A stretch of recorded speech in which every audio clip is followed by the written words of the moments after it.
People who go through marriages like I go through socks. And gentlemen, here's this will be Divorcee's Sam Seder and Old Fart Rants are suddenly concerned about dead people in Buffalo Part 5. This edition is something I added to my Black Lives, one of my essays on Black Lives Matter and homicide over on my website. So see the link in the video description. I added it over there. I'll post this entire transcript on Rumble, but there's so many URLs, I'm not going to post all those on Rumble. You can see the link in the description, and I've got it all down there.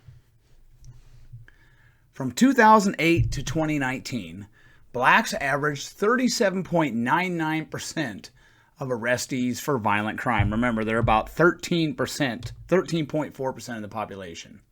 This does not mean all of them were convicted of that crime when all court proceedings were said and done. If we assume, and not gratuitously, because about 75% of all the arrestees for violent crime are men. Are the police biased against men? Dang police, they need to arrest more women. If we assume, and not gratuitously, that black men are 75% of the black arrestees for violent crime, then that means of the...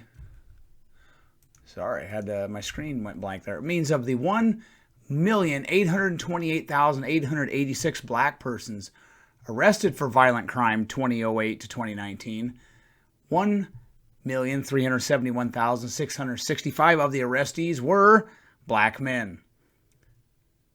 Black men were 28.53% of all arrestees for violent crime 2008 to 2019. That means a segment of the population that is 6.6% of the entire U.S. population is effectively committing 28.53% of all violent crime.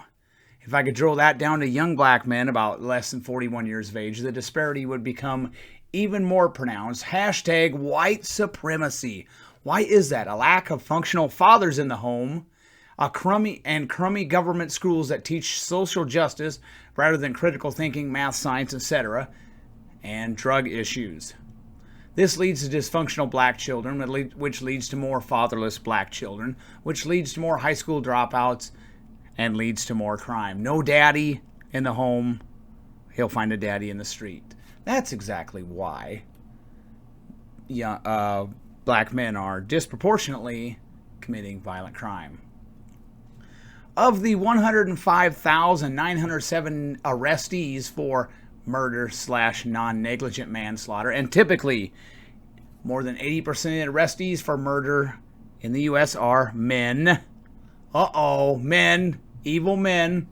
Of the 105,970 arrestees for murder 2008 to 2019, 51.01% of the arrestees were black. Black Lives Matter. If we assume, not gratuitously, that 80% of the black arrestees for murder are black men, because it's hard to find data for... I wanted to drill it down to young black men, but that's difficult. I've got some stuff in there about that, though. Read it for yourself. That means I lost my place.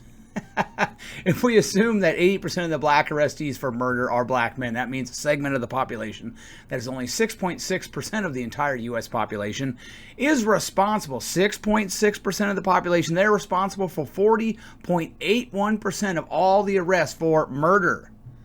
That's called disproportionate, ladies. In 2020, there were 334,923 arrests for violent crime, and 35.52% of the arrestees were black. If we assume, and not gratuitously again, that black men are 75% of the black arrestees for violent crime, that means 26.64% of those arrestees for violent crime were black men. Remember, black men are about 6.6% of the entire U.S. population. In 2020, there were 8,618 arrests for murder, and 50.98% of the arrestees were black. If I assume that 80% of the black arrestees for murder are black men, then that means 40.78% of all those arrested for murder in the U.S. in 2020 were black men. They're 6.6% of the population, 40.78% of the murders. You do the math. Those statistics are more lopsided in Democrat enclaves such as Chicago, Baltimore, East St. Louis, Gary, Detroit, Cleveland, Newark, LA, Dayton, Memphis, Nashville, Milwaukee, and the list goes on and on. Same movie, different year, different theater, same ending. Let's look at murder victims. Now, pay attention to this. This is where all the George Floyd hysteria and the Black Lives Matter really pushing to intimidate the police. And that started before the George Floyd protests, but that just made it pick up. Let's look at murder victims by race and sex and see what percentage of homicide victims in a given year are black men. This is homicide victims. From 2008 to 2020, black men were 43.866% of all expanded homicide data victims.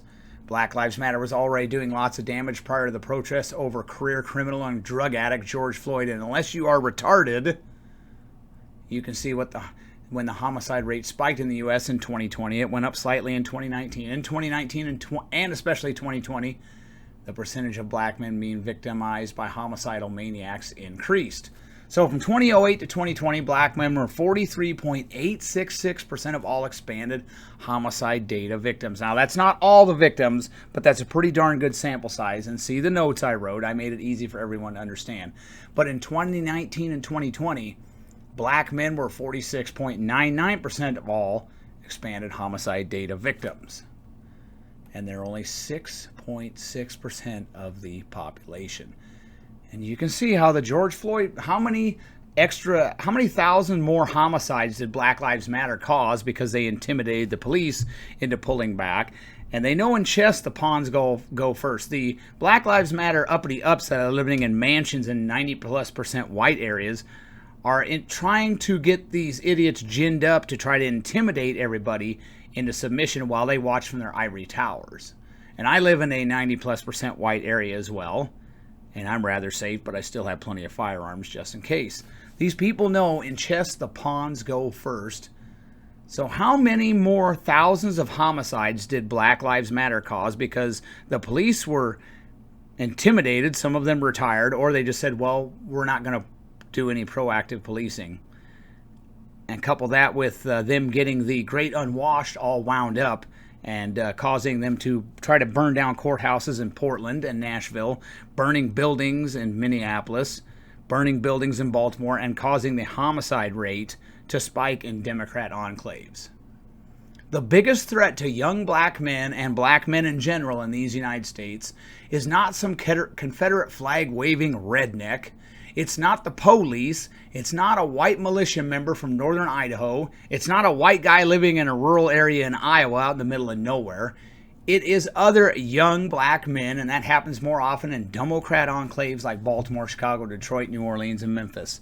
So use this information when you run into one of these lunatic Black Lives Matter supporters who start screaming, white supremacy, white rage. I think the rage is on your side.